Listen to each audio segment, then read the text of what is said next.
My name is Thurman Berry. I was born in Windsor, North Carolina, a small farm town. And I moved to Philadelphia when I was 16 years old.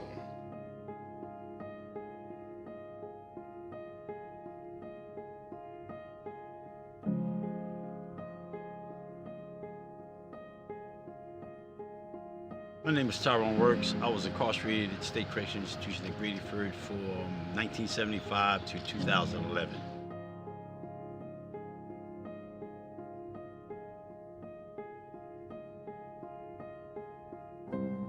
I kind of decided that I didn't want to be involved with the crime, so I stayed in the car and waited for them. And when they came back to the car, they had mentioned that someone had gotten shot. In my mind, I felt like I was innocent because I had nothing to do with it. I told them I didn't want to go. But about 30 days later, I was arrested, charged with murder, tried, and found guilty of second-degree murder, which is a mandatory life without parole sentence. We sat outside the bar and hatched a plot to rob the bar. We did so, but during the commission of the robbery, a person was shot and killed. The judge found me guilty of second-degree murder and sentenced me to a life sentence in prison. It didn't matter whether I was the trigger man or not. The only thing that mattered was that I was there. And he said it was a felony murder, so he sentenced me to life in prison. When I heard the sentence, I didn't know how to feel. I didn't know exactly what, if I had to spend the rest of my life in prison or at some point I could get out. It was some years later that I learned that life meant life. Prior to that, life didn't mean life because people was getting out of prison. 12, 15 years on a life sentence, they were getting out, putting it on them. But when I got there, 10 years later, life meant life. Nobody was getting out of prison.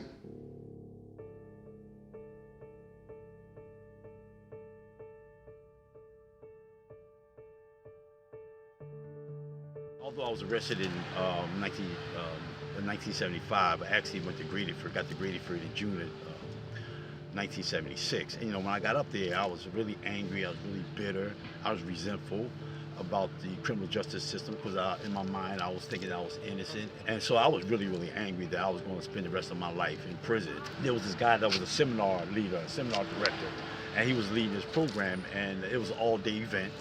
And then he stopped me and he said, "Wow, you seem like a very angry, bitter young man." And he just zoos out of me. I said, "Absolutely, I'm angry and bitter. Justice system found me guilty."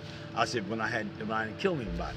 And so he said, "Yeah, man, all that might be true." He said, "But you got a daughter, you got siblings, you got parents. They're gonna really need you." And I said, "They're gonna need me for it." I said, "I'm the one in prison for the rest of my life." But I was very selfish. I was only thinking about myself. And he said, "Look, just promise you one thing." He said, "I don't know how long you're gonna be here, but as long as you're here, try to create a great life for yourself."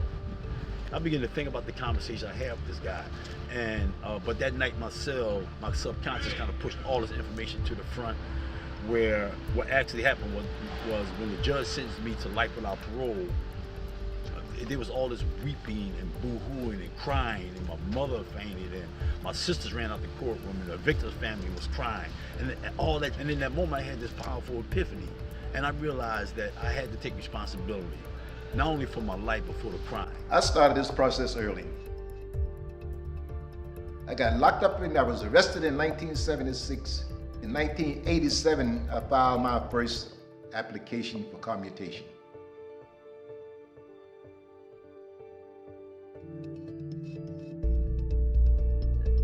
At that time, they told me I just didn't have enough time in. So I continued back and forth through the courts. I stayed in court in and out with the appeals for 24 years. But after serving 39 years, I got my opportunity. Finally, somebody listened to me. Mr. Burke, who enlisted Dr. Brown, with Lieutenant Governor Stack, and the whole crew, Secretary Wetzel. Somebody listened to me. They heard my story. They believed my story had merit.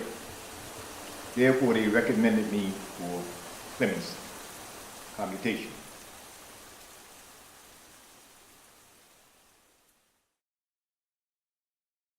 There hasn't been anyone released since Tyrone Wirtz. It was Tyrone and 2 other men in 2010, and then nothing. So the students would choose who they wanted to write for, and we would take the ideas that the inmates gave us, because this has to be from them. It's not from me, it's not from the students. What do you want expressed? And so we just said it better than they could say it, and we said it with academic references. We submitted them, for these men. And then it became the Department of Corrections calling me, saying, hey, this is great. What can we do here? So I met the staff that works for the Board of Pardons, and where it's gone since then with Mr. Burke and Mr. Johnson is that they choose the candidates based on, they have their own criteria. So I called my contact at Graterford and said, I'd like to make an appointment to meet with Mr. Barry. He did. I went in. I didn't know what anybody told Mr. Barry about why he was meeting with me. Apparently, nobody told him anything. They just said he was meeting with Dr. Brown. Thurman was having some medical problems at the time, and he assumed I was a medical doctor coming in to deal with one of his issues, and was wondering why we were meeting in a conference room and not in the medical complex. So when I came in, he looked very puzzled and said, why are we meeting here? Quickly, I figured out that that's what he thinks. I said, no, Thurman, I'm not here to deal with your health. We can talk about that if you want to, but I'm here to get you out of here. The look on his face was precious. It was one of those moments where you wish you were allowed to take a camera into prison. He was stunned. Help get me out of here. What do you mean? I said, well, we're going to get you out. Let's do it.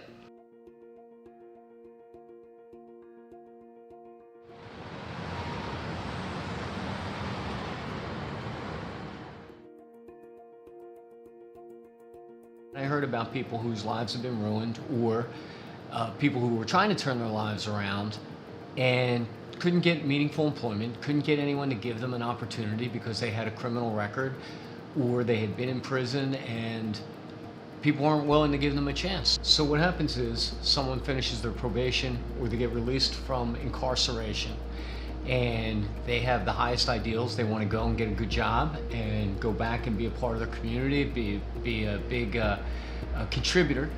And then what they find out is they can't get hired for good jobs or any job sometimes. They can't get good housing.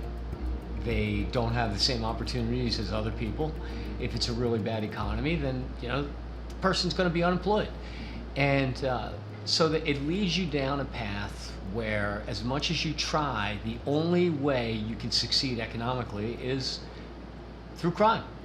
And that's a ridiculous pattern to set for people.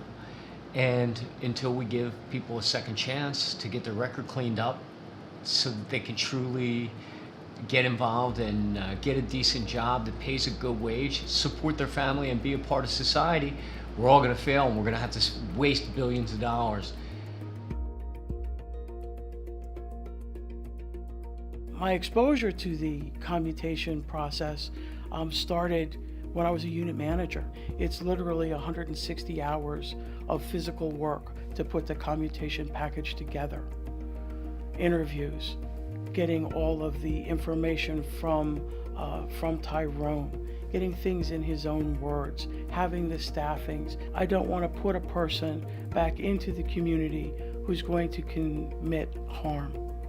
I don't want any further harm to come out of the action that we're about to take. So I look for your ownership of what you did that day, how you felt about it, and what you have done since then to take corrective action within yourself to make it a possibility for you to return to society as a productive member.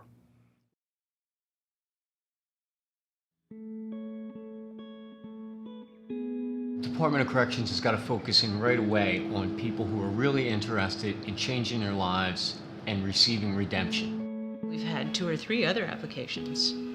Women wrote and submitted applications. They have not been doing that since the 90s. They felt that it was hopeless.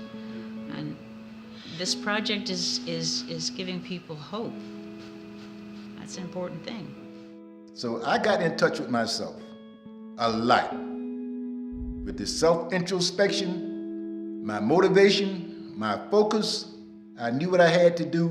I did it.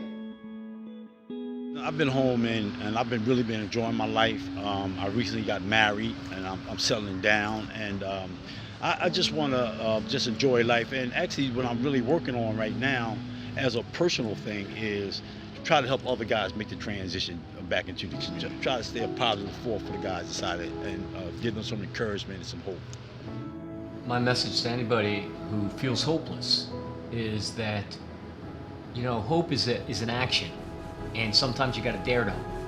And years ago, you wouldn't have thought that anyone could get a pardon or get their sentence commuted. What I hope it provides is some hope that life doesn't necessarily have to be life for everyone, that there is someplace to go.